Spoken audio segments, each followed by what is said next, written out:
Hey, it's James here from GoodGuitarist.com, and today I'm going to show you how to play You Ain't Going Nowhere, which is a super easy 3-chord song. It's written by Bob Dylan. The Byrds have a famous recording of it. Let's just take a quick look at what we're going to be doing today.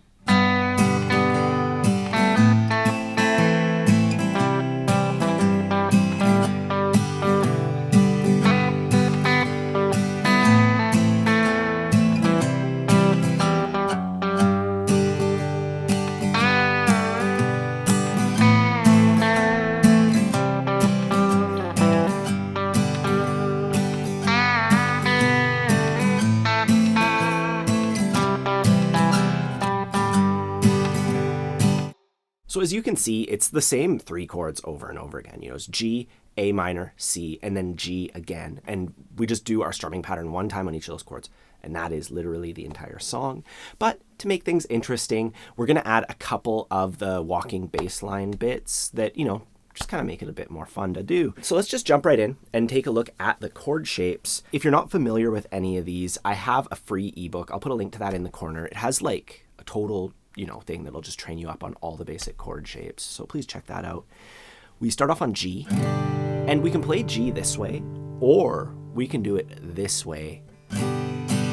And that's because this one transitions really easily into A minor and C. Our hands kind of already like that for the A minor and C chords. So we might as well, this is a really great opportunity to get used to this voicing. You don't have to do it, but as somebody who can play G 3 or 4 different ways, this is the one that my hands just gravitate towards because it makes it so easy in this style. So we have our G chord, and then switching to A minor, I just move my middle finger over one string, and that gives me like an anchor point. And then I can finish my A minor chord. And you can touch the thickest string with your thumb to mute it. That's optional. It'll make it sound a lot better. And then we're going to switch to C, and for that, we just have to move one finger. And here is where that other G chord's going to come into play. We just take these 2 fingers, our middle and our ring finger, we move them over to the 2 thickest strings. And that's already most of our chord. All we have to do is add our pinky to the 3rd fret of the thinnest string. So just try that transition from C to G. It's really comfortable. Once you get used to it, of course. And that's literally the entire chord progression. That's pretty much the whole song. So I recommend taking a look at that. And if you're not 100% comfortable with them, take a moment to go 1, 2, 3, 4, A minor, 2, 3, 4, C, 2, 3, 4, G, 2, 3, 4. Just doing that over and over again, where you're counting up to 4 on every chord shape and just playing downstrokes. That's one of the best exercises you can do to get used to the chord shapes.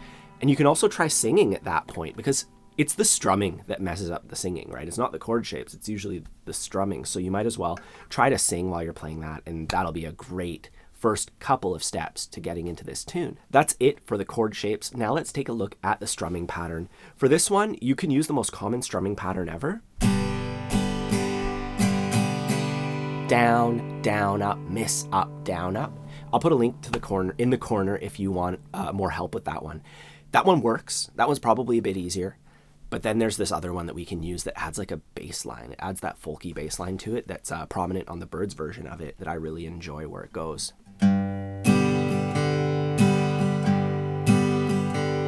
So we have that alternating bass line. And when we break it down, the pattern itself is really simple. We just hit a bass note, and then we play a down up. Then we hit another bass note, and another down up. I want you to pay attention to the rhythm though. We're gonna divide this thing in half. So on our G chord, on beat 1, we're hitting the thickest string.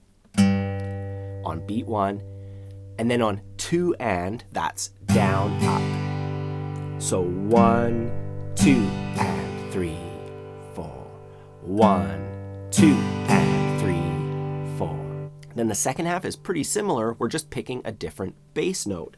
We're going to pick the open D string. And you got to make sure that your fingers are curled out of the way. Whichever way you play G, make sure that you're not accidentally muting that string. You could even remove that finger on the A string, and it won't really change the chord too much.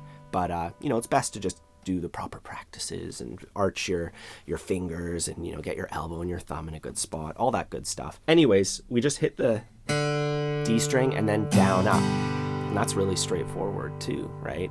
That's on beat 3 for the bass note, and then down up on beat 4 and you'll notice here I have the letter R for root and then A for alternate bass note. And the root is the actual root of the chord, and that means that this is going to change depending on every chord shape.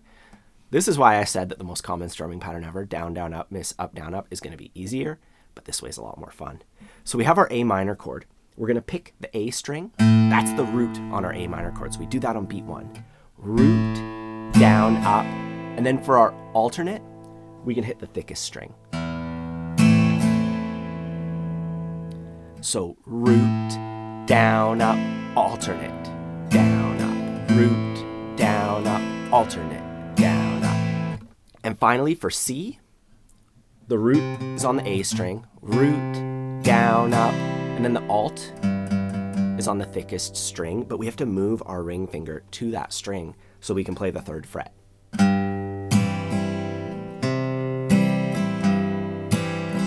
And I want you to do this like a million times on each chord by itself to get used to it.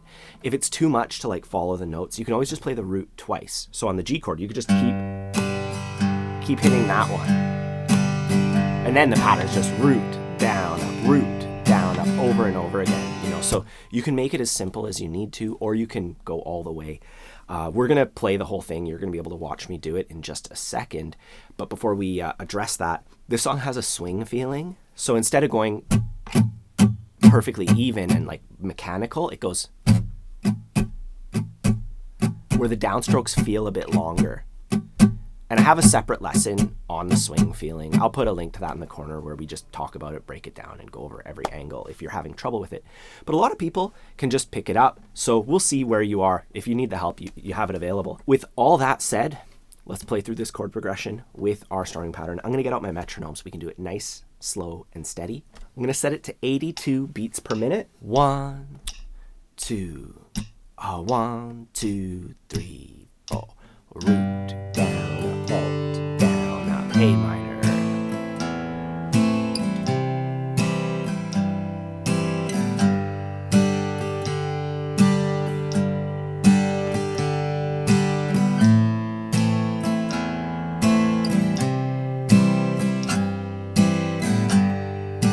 A couple more times.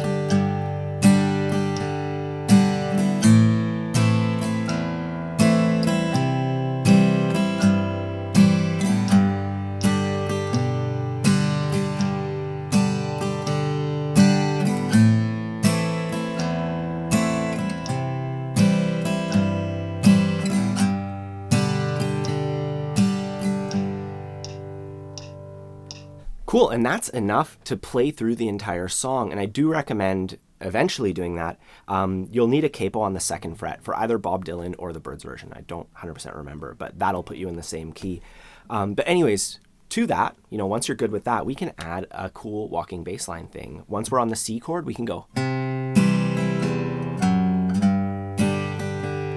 So that's going from C into the G chord. So we do the root down up strumming pattern on our C chord, just the first half of our pattern.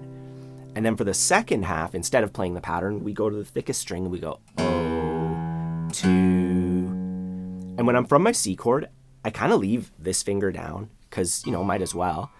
And then I go O, and I press the 2nd fret with my middle finger. And then my ring finger goes right on the 3rd fret. And that lands me in the perfect spot for that other version of G that I showed you near the start of this lesson. So that's yet another reason why I prefer it here. You can do whatever you want, but you know, that's why it's good. Yeah, that's it. That's the whole thing. I'm just going to play it a couple times now. 1, 2, 3, 4.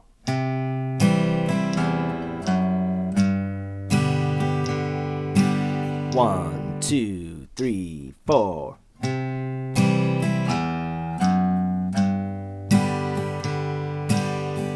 And you want to isolate it like I just did and then try incorporating it with the progression at your own pace. You don't need the pressure of the metronome on you the whole time. I'm just doing it so that, you know, when you do reach that point where you have the end product, you know what it's supposed to sound like, and you know how it's supposed to sound if you play it with a metronome. Now, with all that said, that's really all there is to playing this song. It's a very simple 3-chord wonder, same progression over and over again. And if you need any extra help, like I mentioned before, I have my free ebook that's free for all my subscribers. When you subscribe to my monthly newsletter, there's a link to that in the corner. I also have a beginner guitar course. Well, it's not really a beginner guitar course. It's a guitar course for people who are just getting started, or people who have tried and maybe they've gotten stuck and just aren't able to pass that point where you can strum comfortably, you know, with the chord shapes and the strumming, putting it together and making it sound like the song, playing entire songs. I'm going to put a link to that in the corner as well if you want some extra help.